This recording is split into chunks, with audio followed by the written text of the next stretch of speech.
आश्चर्य! 70 टन वजनाचा दगडी खांब जो जमिनीला स्पर्शच करत नाही. हा चमत्कार आहे की विज्ञानाला आव्हान? 1902 साली एका ब्रिटिश इंजिनियरने हा खांब हलवण्याचा प्रयत्न केला, पण पुढे जे घडलं त्याने पूर्ण मंदिरच कोसळायच्या स्थितीत आलं.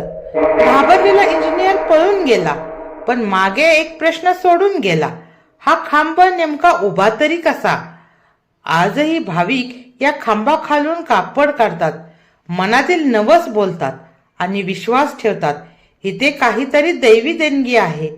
या रहस्याची पहिली कडी आपल्याला घेऊन जाते रामायण काळात. याच भूमीवर माता सीतेचे रक्षण करताना पक्षीराज जटायूने आपले प्राण अर्पण केले. भगवान रामाने जटायूला मोक्ष देताना तेलुगू भाषेत म्हटलं, ले पक्षी, अर्थ उठ रे पक्षा. आणि त्या शब्दातून या भूमीचं नाव पडलं लेपाक्षी. पण आश्चर्याची गोष्ट म्हणजे हे मंदिर श्रीरामांचं नाही. हे मंदिर समर्पित आहे भगवान शिवांच्या उग्र अवताराला, वीरभद्रांना. मंदिराच्या थोड्याच अंतरावर आहे एकाच दगडात कोरलेला भारतातील सर्वात विशाल नंदी.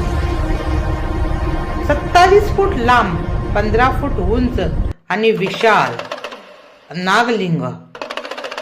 इथे एक जलस्रोत आहे ज्याला भगवान शिवाचे पवित्र पाऊल मानले जाते.